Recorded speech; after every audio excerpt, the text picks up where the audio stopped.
Welcome to your latest Forest news. Coming up on today's episode, a bid for a new winger is getting ever closer.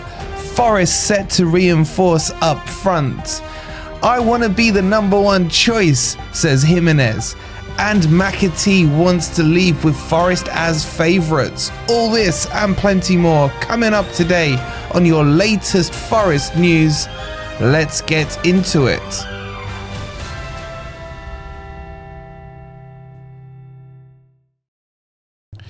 Good morning, good evening, or good night. Hope you guys are doing well, and welcome back to your Forest transfer news. Yes, the intros are back. The stories are already flooding in. If you're enjoying the content, please don't forget to hit that like button. Make sure you subscribe to Forest Fan TV if you are new, and if you want to make me really jealous. And you go and win this Ola Einar signed framed shirt. It looks freaking sick. My favorite player. And the tickets are only 39p, so go grab them before I get them, or scan this QR code or click on the link that's pinned in the comments below. All right, let's jump straight into the transfer news, and we're going to start with one that's getting very close. Alrighty guys, let's start with this Gimenez story. And Gimenez is a winger from Galatasaray who I think a lot of people remember him from the Euros, the way he bullied Virgil van Dijk when Turkey took on Holland. But he is more than just that one game. He is actually a quality winger. Predominantly plays on the right-hand side, but can play on the left-hand side, and at times can play as a striker as well. In fact, I think I've seen him in a couple of games where he may have played at left back because he's quite physical and he's quite tall for a winger. He comes in at about 6'1". He's already scored like 24 goals for Galatasaray from that wing position. And his play style, he is a bit of a dribbler of the ball, but he's a strength dribbler, is a weird way I would describe him. A bit like Elliot Anderson. He's got skills on the ball, but he's able just to bully past players using his strength and his physique. And when it comes to finishing as well, he's quite good for me. And there's a lot of rumours and stories flying around about him. And if you believe the reports that are going out now, Forest are already in deep negotiations with Galatasaray about bringing the 24-year-old over to the City ground.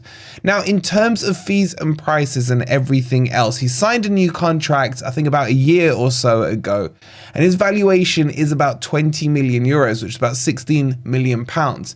And Forest are prepared to pay that fee. They're looking at around the 16 million pound mark is where they're looking to negotiate.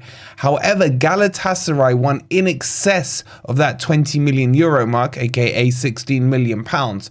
So it's still going on. But the expectation is that an official bid will be coming from Forest quite shortly.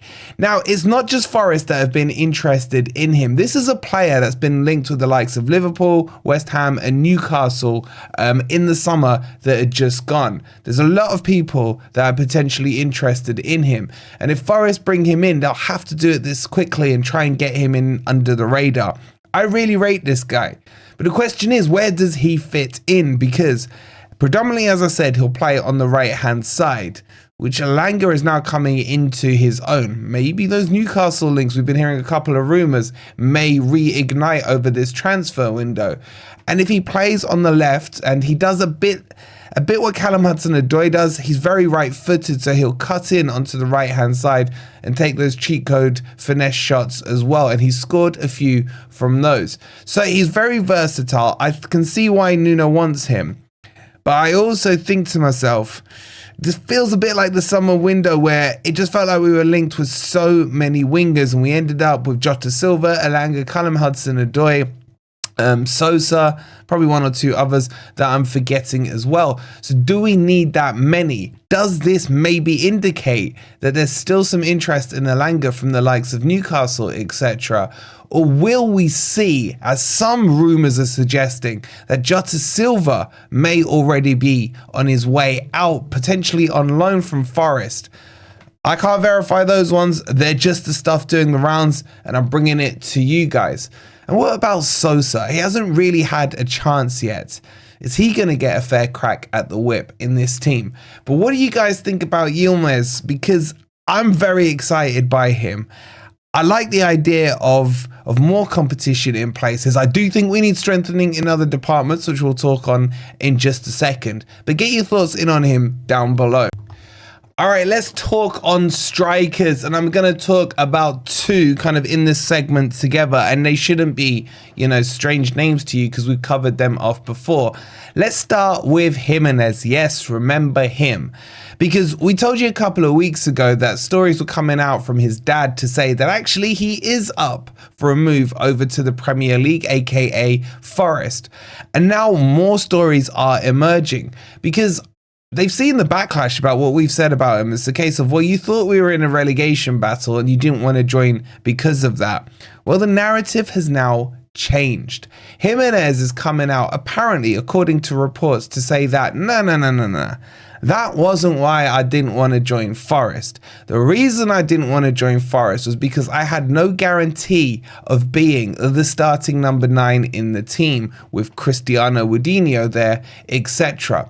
And he said that he looked at the picture and felt that if he stayed over in Holland at Feyenoord, that he was already guaranteed to be that starting striker, and it was a bit more comfortable and he knew what he was going to get. And I just look at this and I'll be honest with you guys, man, the kid is talented. He's definitely a good striker. But there's just too many of these stories that make you think, are you really up for the fight? If you don't think you could get ahead of Chris Wood, then why should I trust your ability if you don't? I would like a striker who wants to come in and says, oh, they got Chris Wood. Yeah, no worries. I'll show him up in training. I'll bang the goals in. I'll force my way into the team, or, whoever the striker would be. I like an air of arrogance about a striker. When they come, they feel that they can demand, with their performances, with what they do on the training pitch, to be able to take that spot.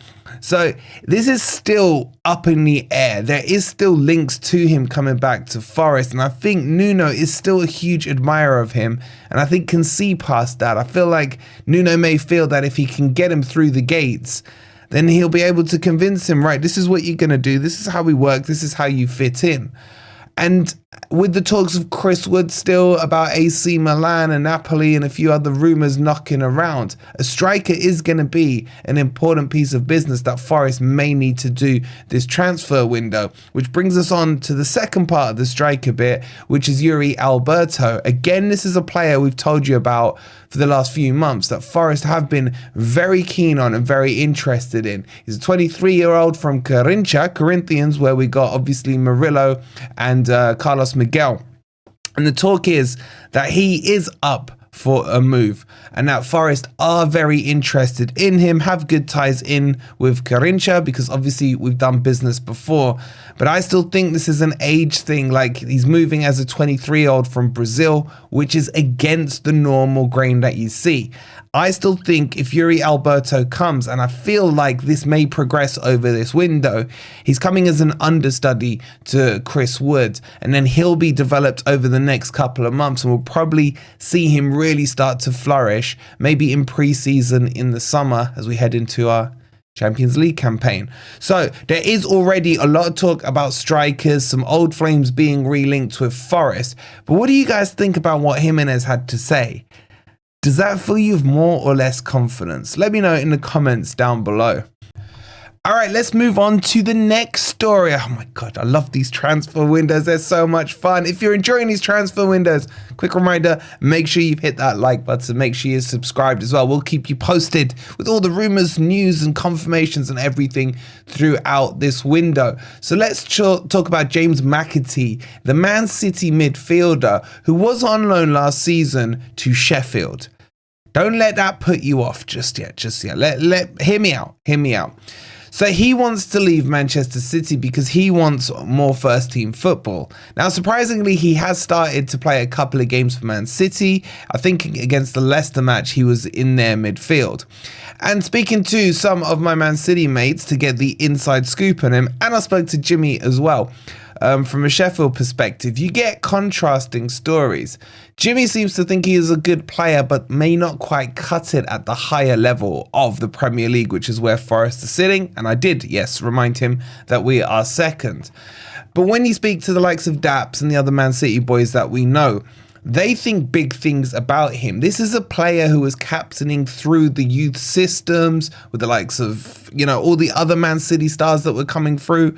He was like the lead henchpin of them and was expected to be the next big breakthrough thing. The biggest issue with him was physically, he still needed bulking up. And that's why he was sent on loan to Sheffield, for example, last season. And what that allowed him to do was play in a team that was always struggling with possession, where he'd have to fight, where he'd have to be physical, where he'd have to get that feel for the Premier League. And that has helped him. And now he's coming back into a Man City team where they're playing a bit more progressive football. He's able to really start to show his worth. Now, he's not the complete package.